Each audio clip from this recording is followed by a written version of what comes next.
Antes de entrar na palavra, eu só quero dar um testemunho breve. Quem estava domingo ou quem ouviu a palavra de domingo? Amém. Eu falei um testemunho, eu contei um testemunho de um irmão que, como testemunho, de um irmão que estava há 5 anos tentando vender a sua casa, não sei se vocês lembram, e a gente orou e era uma questão de perdão com relação a, era mais profundo, o assunto da casa saiu e a gente entrou na questão do perdão que ele não tinha com a mãe.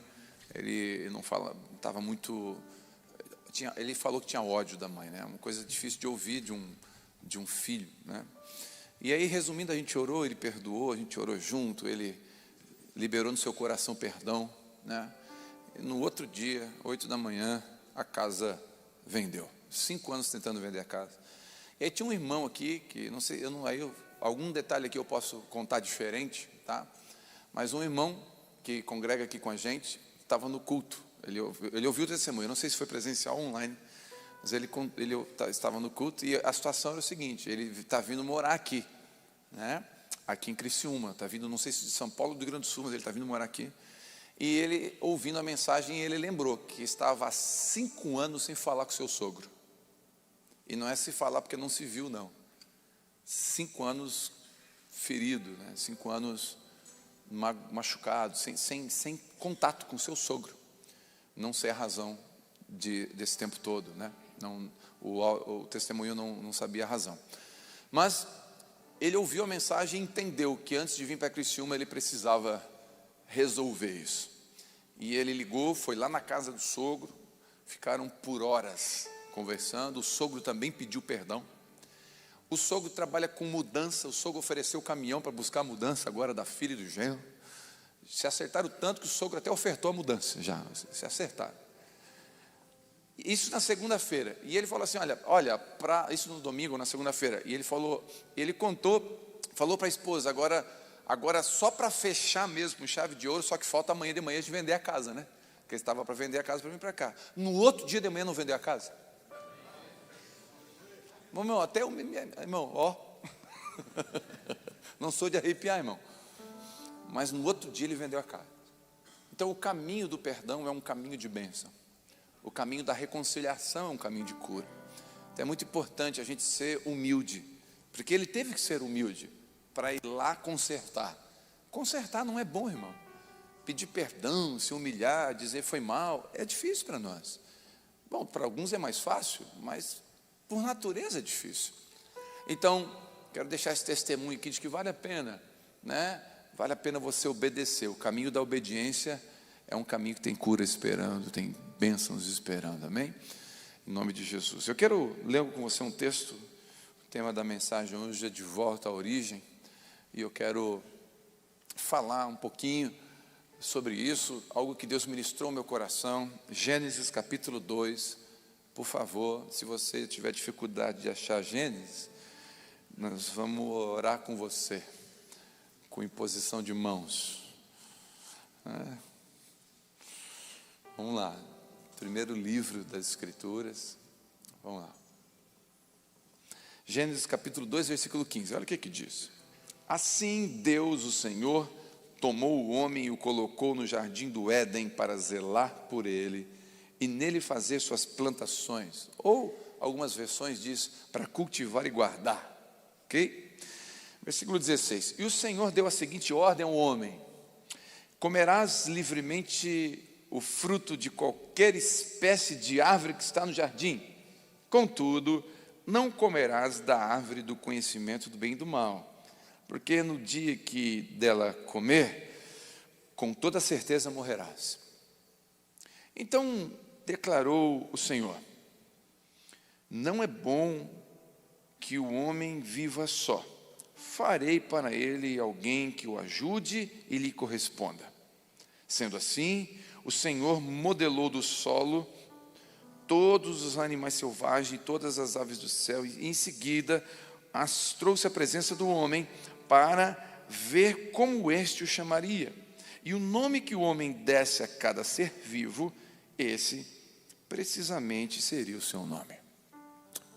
Até aqui. Parece que tem um monte de de informação nesse texto, ao mesmo, né? Parece que um assunto pula para o outro, mas eu quero trazer alguns princípios que tem nesse texto. Deixa eu dizer uma coisa. Na teologia, para quem estuda as Escrituras, tem uma lei chamada Lei da Primeira Menção. Lei da Primeira Menção é quando você quiser ter um entendimento mais completo e correto de um assunto na Bíblia, você vai primeiro aonde foi mencionado a primeira vez. Então, a menção da primeira vez traz consigo um start correto para você formar o entendimento daquele assunto, tá bom? Então, masculinidade, lei da primeira menção. Onde foi citada a primeira vez sobre isso? Perdão, onde foi a primeira vez sobre isso? Graça, onde ela se manifestou a primeira vez nas Escrituras? Tudo isso vai trazendo um entendimento correto para você ter uma ideia plena e correta e mais saudável de um assunto. Então, nós estamos lendo Gênesis. Claro que a cultura cristã entende que o primeiro livro a ser escrito não foi Gênesis, o primeiro livro a ser escrito foi Jó, pelo menos é o que a maioria entende, mas dentro da cronologia, do tempo, do Cronos, Gênesis é o primeiro, por uma questão de ordem cronológica. Então a Bíblia está numa ordem cronológica dos fatos, ok? Dos acontecimentos. Então aqui em Gênesis nós temos dentro da cronologia, a primeira menção de algumas coisas para mim e para você. E não é para o homem, sexo masculino ou feminino, no sentido do gênero, do todo, é homem, sexo masculino, é para mim e para você, porque Deus falou com o homem algumas coisas que estão aqui nesse texto, e esse texto vai trazer para mim e para você, pelo menos 4 verdades, 4 princípios, 4 ordens, 4 práticas para o bom funcionamento seu e meu. Então, quando a gente compra uma máquina de lavar roupa nova, a gente vem junto um manual. O manual vai te ajudar a usar corretamente a máquina. Se você não lê o manual, você corre um risco de estragar ou usar errado, colocar um produto que vai danificar em vez de manter e tudo mais. Bom, a Bíblia, cremos assim, ser o manual do Criador. Sendo o manual do Criador, ela diz como a criação pode desenvolver bem o seu propósito para qual o Criador a criou. Então eu e você temos um propósito. Como que a gente sabe disso? E como que a gente desenvolve isso? Através das Escrituras. Por isso que a Bíblia não é um livro religioso. A Bíblia é a palavra de Deus. A Bíblia não tem, ela é a palavra de Deus. Então ela é verdade. Por anos ela está sendo praticada. E sendo praticada, ela gera fruto e gera resultado. Então não tenha a Bíblia como um livro de regras. Tenha a Bíblia como um manual para o teu bom funcionamento, com diretrizes, ordens, princípios e valores, que se você degustar, que se você meditar e você praticar, a palavra diz que você vai ter sucesso. Posso ouvir um amém? Onde é que está escrito que vai ter sucesso? Salmo de número 1. Bem-aventurado o homem que não anda segundo o conselho dos ímpios, não se detém no caminho dos flamenguistas e não se assenta na roda dos escarnecedores. Antes o seu prazer está na lei do Senhor, na palavra de Deus. E nela ele medita quinta-noite. E nela ele medita de dia e de noite. Será como árvore plantada no ribeiro, dá o fruto na estação certa, as folhas não caem, e tudo que esse homem fizer prosperará. Então essas escrituras. Então, partindo desse princípio, eu quero pegar 4 códigos. Não. 4 princípios, 4 verdades que eu acredito que vai abençoar a minha e a sua vida. Vamos lá, o primeiro. Assim o Senhor Deus tomou o homem e o colocou no jardim do Éden com um propósito. Então Deus colocou o homem no jardim com o propósito de zelar, de cultivar, fazer plantações e proteger o jardim. Então, meu irmão, a primeira coisa que eu aprendo aqui é que o jardim que Deus te deu é para você cultivar, cuidar, plantar, regar e proteger. Qual jardim que Deus me deu, pastor? Deus te deu um casamento. Casamento é um jardim. Tudo que Deus te colocou e te confiou é para cultivar, proteger, guardar. Deus te deu uma empresa, você é mordomo dessa empresa. A empresa não é sua. Se ela é sua, então Deus não é o seu Senhor. Porque quem tem Jesus como seu Senhor, tudo que está sob o seu cuidado pertence a Ele. Porque dele, por Ele e para Ele, são algumas coisas. São todas as coisas. Posso ouvir um amém? Então, se você crê que Ele é teu Senhor e Salvador, tudo que você tem, você é mordomo. E sendo mordomo, como que você está cuidando disso? Sabe por que muitos de nós evangélicos temos infelizmente, uma má fama de trabalhar de forma relaxada? Infelizmente. Eu conheço muitos empresários que não contratam evangélicos. Por quê, pastor? Porque o evangélico acha que vir aqui, não falo de todos, por favor, entenda, não posso generalizar, mas muitos de nós temos uma cultura de que estar aqui com a mão levantada, com a Bíblia na mão, é santo, é sagrado, e é. Mas achamos que lá na empresa, amanhã de manhã às 8 horas, é profano, aquilo lá é carnal, isso aqui é espiritual. Quem foi que disse? Você não tem mais vida secular. Quando você entrega a vida para Deus, tudo que você faz na vida é para a glória de Deus. A palavra diz em Coríntios, quer comais, quer bebais, façais tudo para a glória de Deus. Os relógios suíços são os melhores relógios do mundo. Quem que construiu os relógios suíços? Quem que criou e idealizou? Foram cristãos. Cristãos. E sabe qual era o lema deles? Vamos fazer um relógio para Deus usar. Se você recebesse o Senhor na sua casa amanhã para almoçar, Jesus iria lá. Você deixaria a grama do jeito que está, com um índio dentro, desse tamanho? Ou você cortaria a sua grama porque está recebendo alguém importante na sua casa? Por que nós deixamos as coisas assim, mais ou menos, se a gente entender que tudo que a gente faz é para a glória de Deus, a nossa vida vai andar em excelência. É para a glória de Deus. Quantos concordam que entrar aqui no pátio da igreja, com a grama cortada, as luzes todas, elas nenhuma queimada, tudo organizado, quantos concordam que isso aí é testemunho, fala de excelência e prega sobre o reino de Deus? Por que a gente pensa que, não, santo é jejuar e orar? Não, jejuar e orar é santo, mas trabalhar, ser um bom profissional, um bom marido, é santo. Deus te deu um jardim, chamado filhos. Como que eles estão? O jardim é bonito? Está sendo bem cuidado? Você está dando atenção para os seus filhos?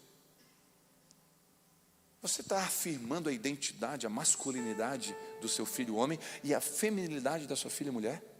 Porque é o homem que tem esse compromisso. É do homem. É nossa. Pode ver, a menina quando ela se veste, ela bota uma roupinha de bailarina, ela vai mostrar para quem primeiro? Para quem primeiro? Para o pai. Por que ela vai para o pai? Porque ela naturalmente quer uma afirmação daquilo que ela tá, da feminilidade dela. Aí o pai está aqui no celular, não, agora não, filho, agora eu estou assistindo o Vasco. Já está treinando para a grande tribulação, né? Não, agora eu estou aqui, eu estou pagando as contas, eu estou trabalhando, estou ganhando dinheiro. Isso, você está ganhando dinheiro, a sua filha está ali, queria só uma aprovação sua. Na sua feminilidade, mas você está ausente, e ela está crescendo órfã de pai vivo. Mas daí os blogueiros, que eu não vou citar nome,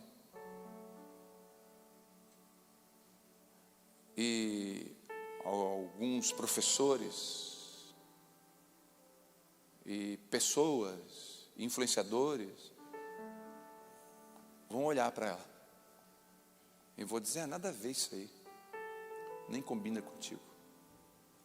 E aquilo que era para ser construído começa a ser destruído, porque era para cuidar do jardim. Então quando Adão estava lá cuidando do jardim, ele estava cumprindo um princípio, uma direção de Deus.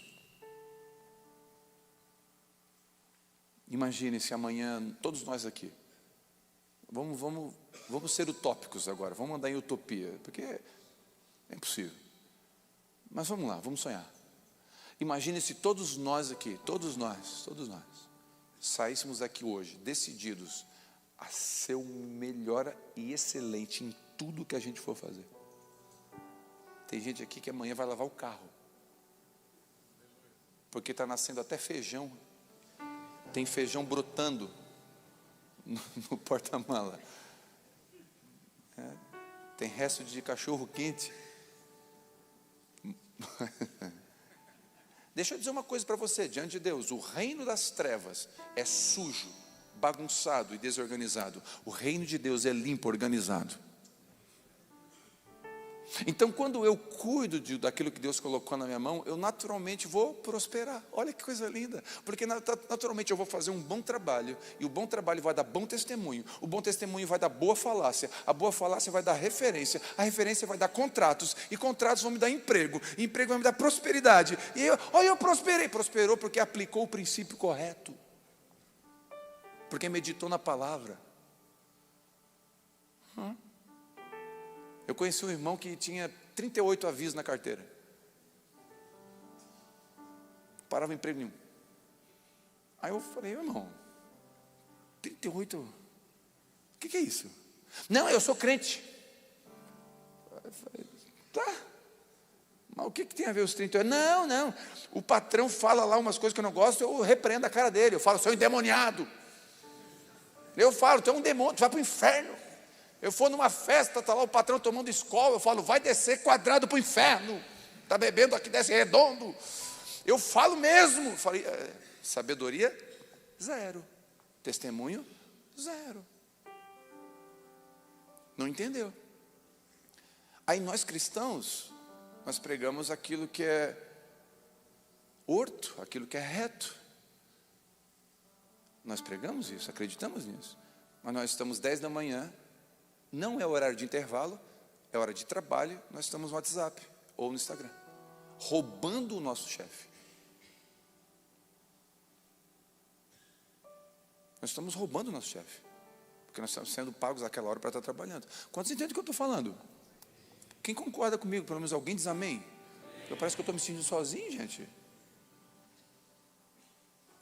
Então, cuidar do jardim, foi Deus que falou para Adão: está aqui o jardim, está tudo certo, aí cuida, protege, cultiva. Então, o primeiro princípio é zelar.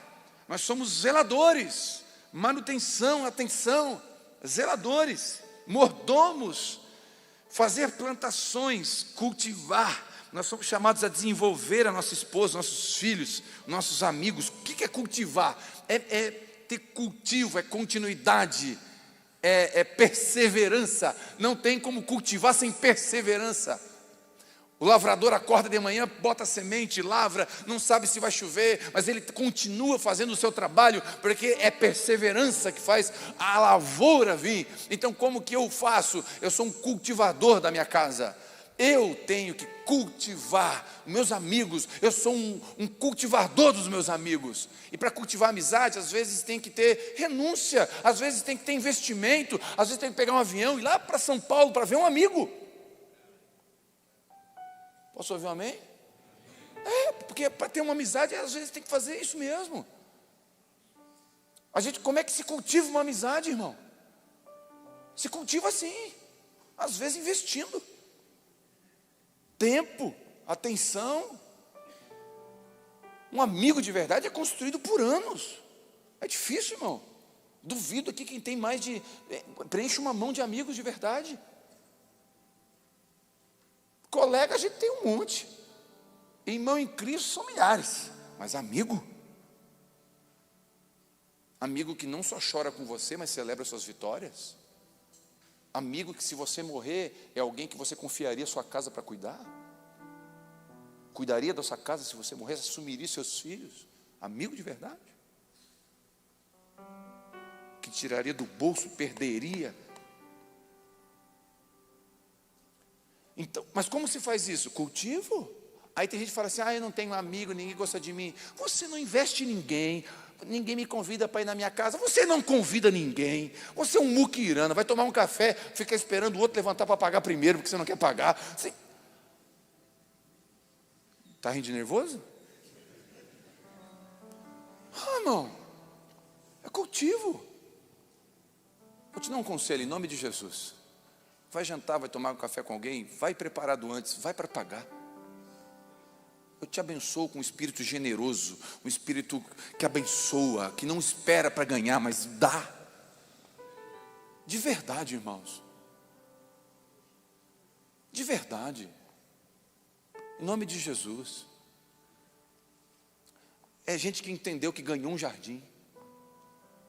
E aquele que te deu o jardim também te deu as ferramentas para cuidar. Também te deu o recurso. Para onde Deus aponta, Ele paga a conta, Ele não erra. Pode ter certeza do que eu estou falando.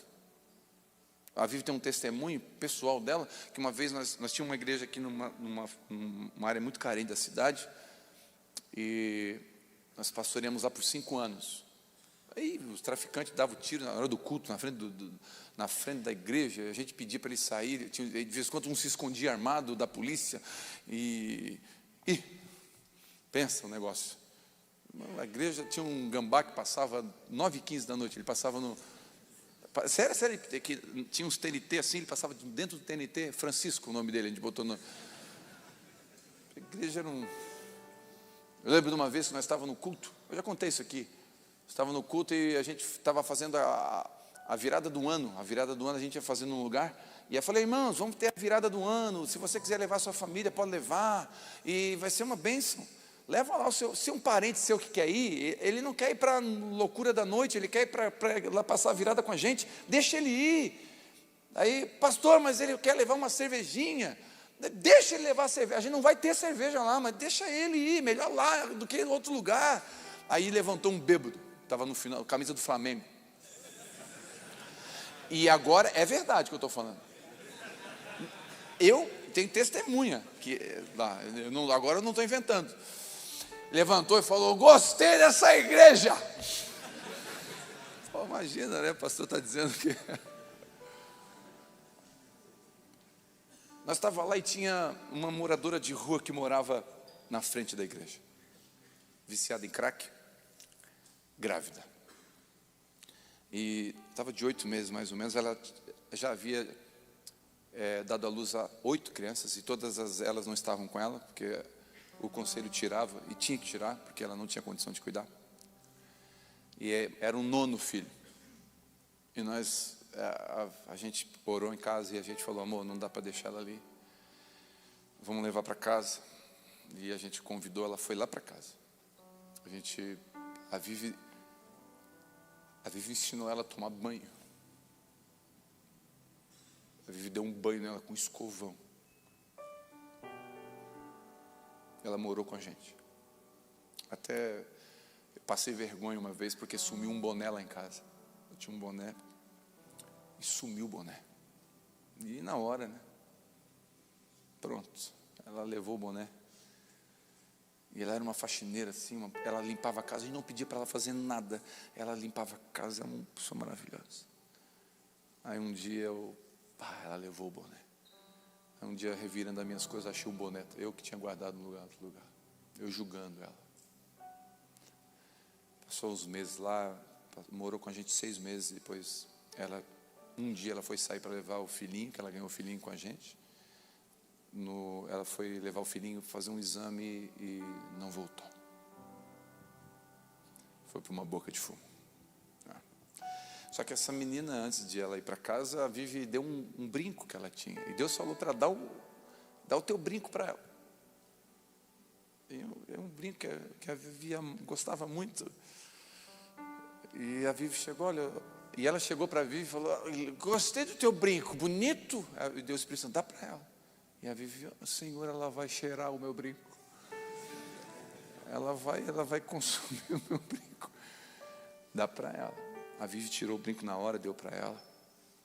Naquela semana, irmãos, verdade diante de Deus. Naquela semana a Vivi ganhou 30 brincos. Ela contou 30 brincos. Chegava a gente lá em casa, presente no correio, brinco. Ela não contou para ninguém que ela tinha dado brinco. Porque onde você semeia, acredite, eu estou falando disso, eu quero ensinar, eu quero trazer esse princípio. Seja alguém generoso. Posso ouvir um amém? Tem uma bênção na generosidade. Amém? Tem uma bênção. Tem uma bênção. Eu e a Vivi tivemos morando conosco adotivas, não de criança, mas já com uma idade mais avançada, 4 moraram com a gente. Uma morou, a Karina, que o último morou, ficou 11 anos com a gente. Ah, mas aí é uma boca a mais, é um chuveiro a mais, a conta no final do mês é maior. Mas então você... Não, ela me abençoou muito mais do que eu abençoei ela. Porque tem uma bênção no dar. Deus me presenteou com essas pessoas. Escute, Deus nos presenteia com pessoas que precisam daquilo que a gente tem. E eu oro para que esse texto se cumpra na tua vida. É melhor dar do que receber.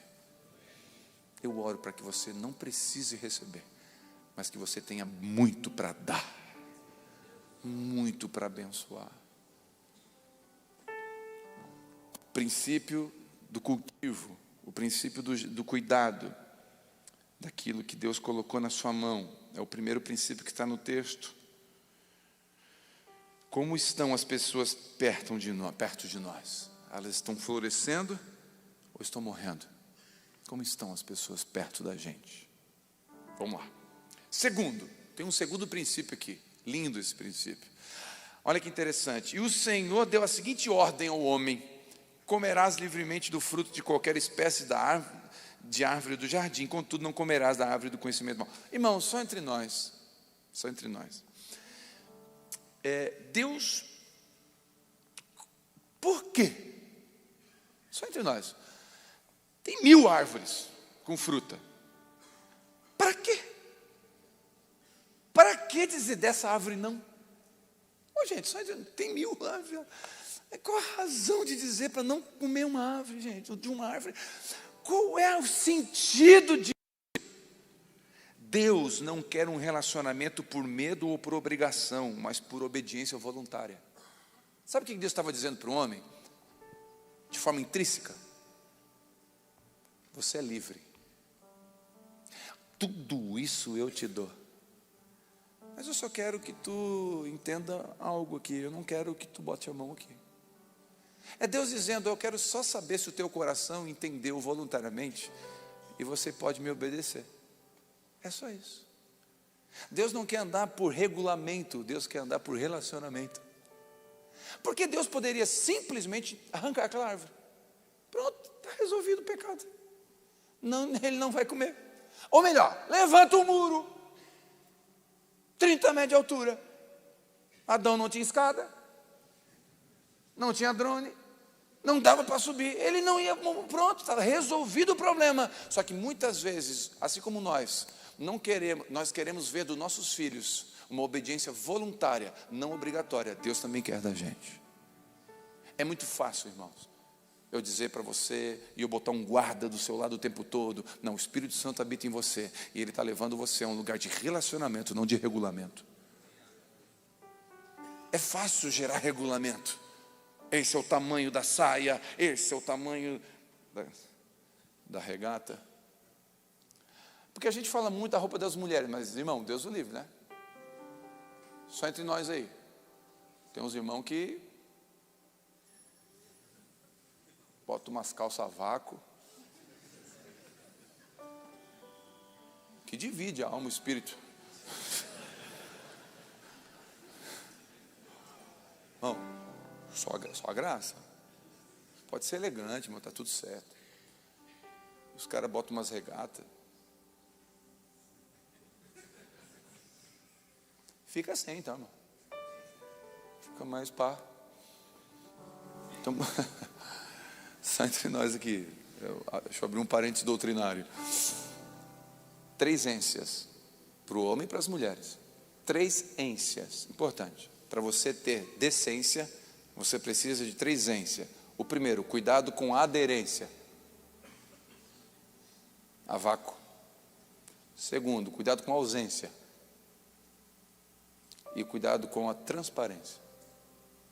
Cuidando dessa ausência, você vai ter a decência. Amém?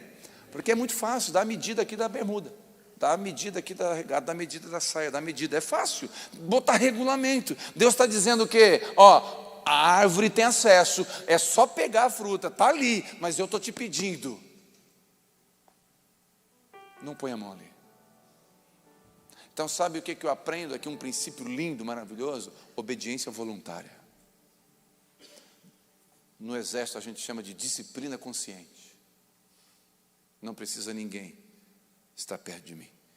Eu tenho temor do Senhor, porque o Senhor está comigo. Não precisa o pastor estar perto, não precisa o presbítero estar perto, não precisa a esposa estar perto. A minha fidelidade é a Deus antes de ser para viver. Posso ouvir um amém? Não tem veneno na fruta. Pastor, aquela ave era venenosa. Não, não tem veneno na fruta, tem veneno na desobediência. Vou repetir. Não tem veneno na fruta, tem veneno na desobediência. E o diabo sabe disso. Os nãos de Deus são pedagógicos, nos promovem e nos ensinam.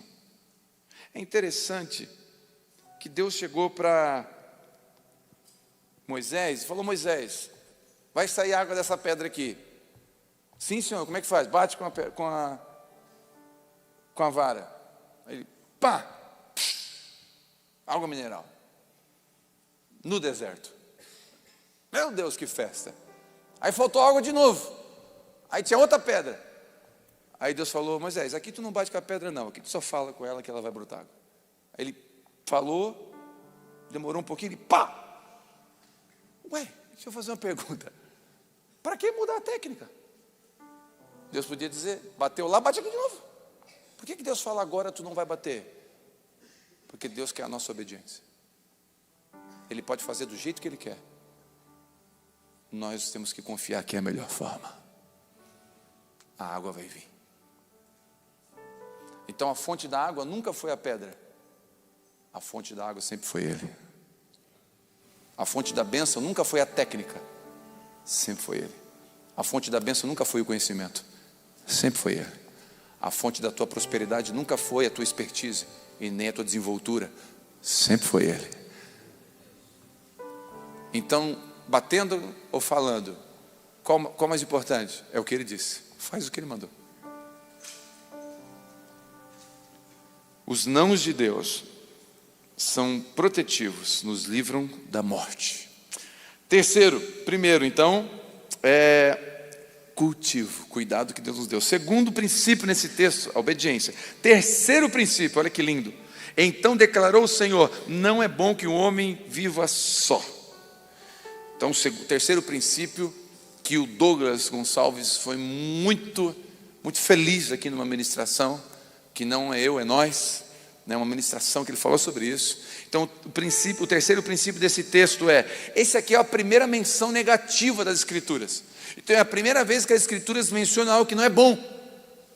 Lei da primeira menção, a primeira vez aqui. Então não é bom que o homem esteja só. Jesus enviou os seus discípulos de dois em? Por quê? Podia mandar sozinho, está tudo certo, 3 em 3. Mas ele mandou de 2 em 2, para dizer o seguinte: ninguém vai sozinho. Se para fazer a obra de Deus, discípulos que andaram com Jesus, era de 2 em 2, por que eu e você insistimos em ficar sozinhos? Insistimos em tentar sozinhos. Insistimos em fazer os nossos projetos sem tomar conselho com pessoas. Por que a gente faz isso? Para o mérito ser nosso? Para a glória ser nossa? Por que a gente não desce? Por que a gente não entende o princípio? A Bíblia diz: onde tiver 2 ou 3 reunidos, quantos? Um não. 2 ou 3, tem uma bênção que Ele derrama no 2 em diante. Pastor, eu posso entrar no meu quarto sozinho e falar com Ele? Com certeza, pode não, deve. Mas tem bênçãos que Ele derrama no 2. É a partir de nós. Na primeira vez que Jesus apareceu para os discípulos, Tomé não estava. Aí os discípulos falaram assim: Tomé, Jesus apareceu para nós. Não vi, só se eu tocar nele. Aí Jesus aparece a segunda vez, e o texto diz assim, agora Tomé estava com eles. Tem bênção que vem só estando com eles. Quando você recebe isso?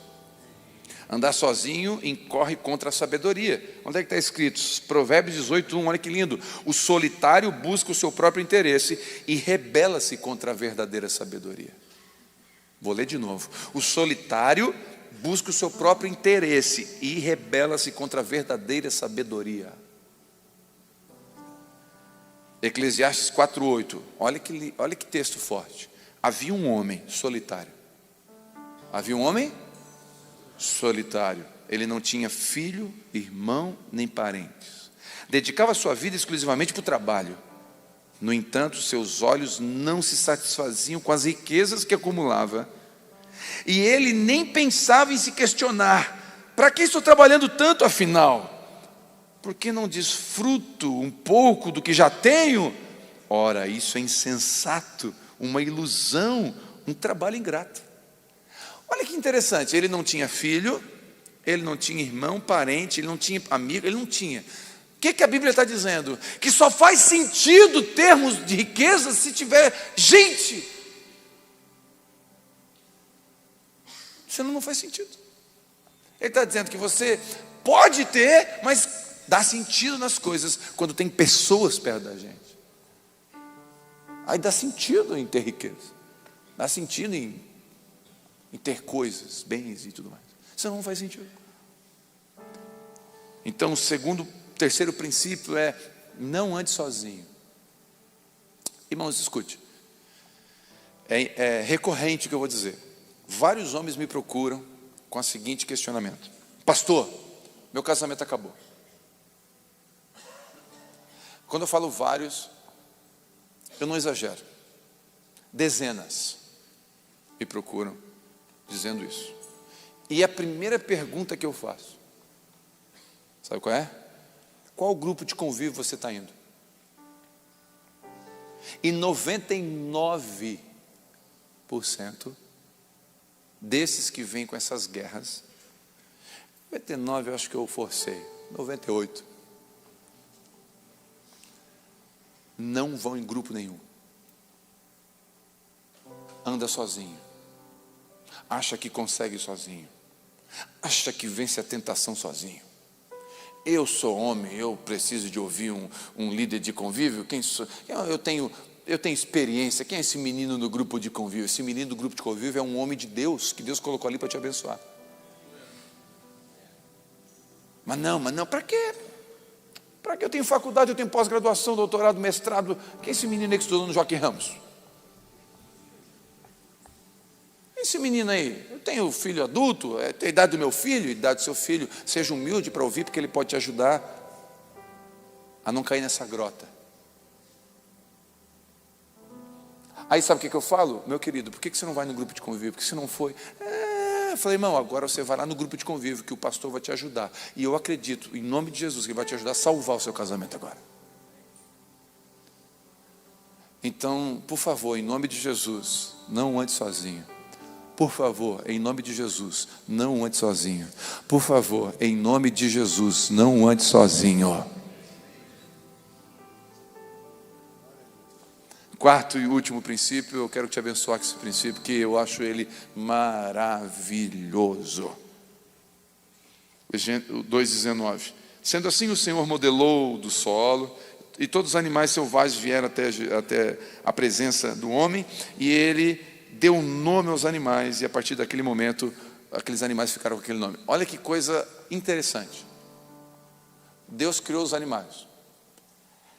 Qual é o problema de Deus dar um nome para os bichos? Adão, pois não, está vendo aquilo ali? Uma girafa. É parecido mesmo, né? Adão, está vendo aquilo ali? É um boi. Adão, está vendo? É um macaco. Está vendo? Tá um tucano lá. Está vendo? Tá. Deus poderia simplesmente dar os nomes e avisar Adão. Mas Deus chama Adão. Fala, Adão, você vai fazer parte comigo da criação. Eu vou te dar, porque nós somos feitos à imagem e semelhança. Sabe o que significa isso? O nosso Deus é criativo, você também é. É Deus dizendo: Adão, eu estou criando tudo, mas você vai fazer parte da criatividade. Eu vou te dar sabedoria para dar um nome para os animais. E olha que interessante, irmão.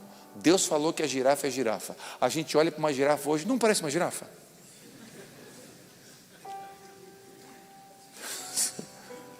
Só entre nós, não parece? Tenta chamar a girafa de boi. Trava o Windows. Eu te abençoo com esse quarto princípio. Acredite no que eu estou dizendo. Não é autoajuda, é a ajuda do alto. Deus te fez criativo. Quem tem empresa aqui? Eu oro para que essa criatividade desenvolva através da sua empresa. Quem tem família para cuidar? Levanta a mão. Criatividade para cuidar dos seus filhos, sua esposa, sua casa, tudo que leva o seu nome. Tudo que envolve você, você tem criatividade para cuidar, zelar, prosperar e crescer em nome de Jesus. Deus poderia fazer sozinho. Jesus poderia dizer assim: onde é que está Lázaro? Está lá, só um pouquinho. Pedra, pedra. Shhh. Sim ou não? Mas ele não faz isso. Ele fala para alguns irmãos que estão ali: tira a pedra. Eu imagino Pedro rolando a pedra, dizendo: mas não podia rolar sozinho, não podia mandar, era só dar uma ordem. Ele não é Deus, gente? Para quem empurrar essa pedra? Aí o Lázaro sai enfaixado. A gente foi no túmulo de Lázaro, lá agora nessa viagem. É um buraco, é um negócio fundo assim. Lázaro deu trabalho para subir. E Lázaro subiu, imagina ele saindo enfaixado. Não é? Deus poderia dizer: faixa. Desatar ele. Por que Deus deixa a gente participar dos milagres, da criatividade, da criação? Para a gente ter o gostinho de ver o que o Pai está fazendo. E se sentir participante do que Deus está fazendo. Ele poderia fazer tudo sozinho. Ele poderia mandar anjos para pregar o Evangelho. Mas Ele usa eu e você para manifestar o seu poder na nossa fraqueza, para mostrar que Ele é Deus. Em nome de Jesus.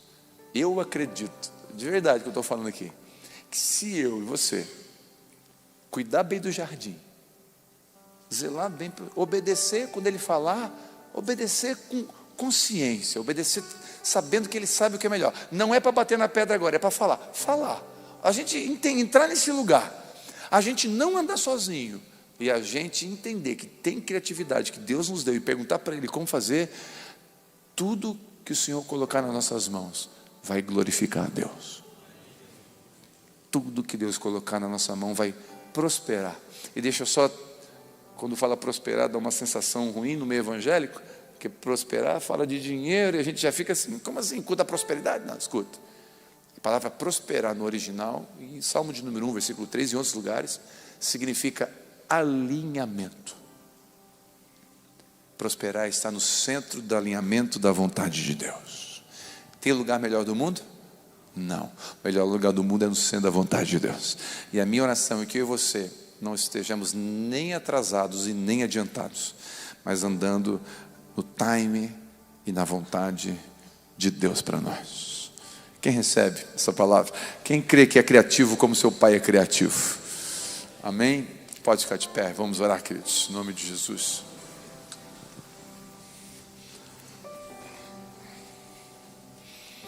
Pai, obrigado por essa noite. Nos ensina. A gente não consegue sozinho, nós precisamos do Senhor. Nos ensina a usar a ferramenta correta para cuidar bem do jardim. Nos dê, Senhor, um espírito de temor e obediência para te obedecer, mesmo quando não fazer muito sentido. Poderia bater com a vara. Não faz sentido agora mudar isso, mas a gente quer te obedecer, Senhor. Nos ensina a ter essa obediência inteligente, sabendo que o Senhor não erra. Não nos deixa andar sozinho, nos dê um espírito de humildade para reconhecer que não temos tudo. E o que me falta, o irmão tem. E o que falta para o irmão, eu tenho. Por último, Senhor, em nome de Jesus, que esteja sobre nós. Aquilo que Adão perdeu, porque Adão perdeu a criatividade, Adão perdeu tudo lá no pecado, mas Jesus devolveu para nós no Getsemane. O que Adão perdeu no jardim do Éden, Jesus nos devolveu no jardim do Getsemane. Então eu creio que o Senhor devolveu também a criatividade, em nome de Jesus. Amém? Recebe isso? Que o amor de Deus Pai, a graça do Filho e a comunhão com o Espírito Santo esteja com todos. Valeu, Deus te abençoe, vai em paz, em nome de Jesus.